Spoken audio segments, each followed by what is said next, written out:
Happy New Year. I think we can say this is a significant day with 5 players having signed and committed to the club.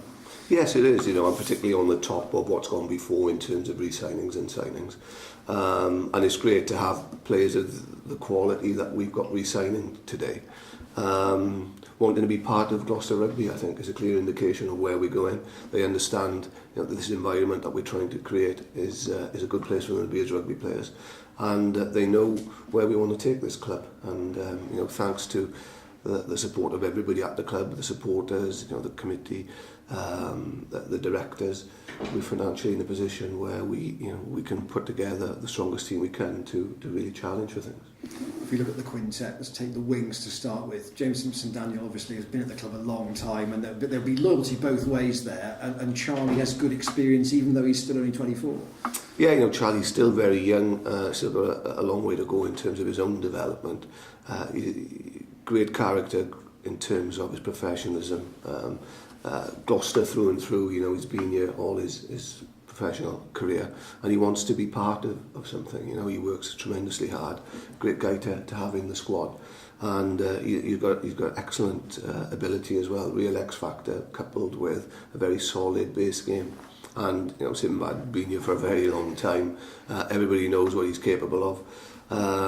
How he hasn't earned more, international caps, I don't quite know. But as soon as we can get him back on the field, we know what a threat he is. And you obviously have confidence that he will come through the injury and make a full recovery, albeit it might be next season when we see him. Yeah, we do. We're fairly confident of that, and that's why we look to put pen to paper to sign him. And a lot of that process went on before the injury, but regardless of that, we believe he'll come back fully fit and he'll be a big part of what we push on to do next year. In terms of the front row, Davies and Knight, again, younger players, but it's a position of high wear and tear, isn't it? Yeah, as I keep on saying, Pack is still relatively young, and Sean is developing all the time. I mean, what Sean probably hasn't had is a role model. Both our tight ends are reasonably young at the moment. So, with Sealer coming on board and John Afoa as well, it'd be a great role model for Sean to have, and he'll only become a better player as a result of that. And Darren as well, he's still very, very young.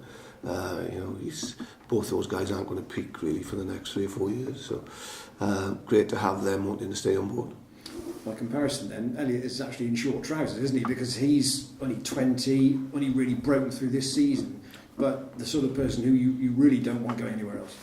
No, absolutely not. I think, with people like Elliot who've come through the academy system here, there should only really be one option, and that is to sign for the club.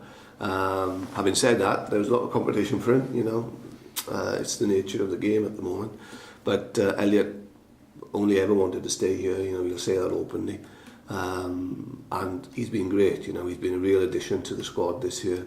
Obviously, one of the first names on the sheet right now, playing some superb rugby. And still only 20, in a league that is particularly demanding on forwards. And as I say, your front 5, they probably don't mature till around 28. So a long way for him to go. And if he can keep on improving and building on where he currently is, then we've got somebody really exciting there.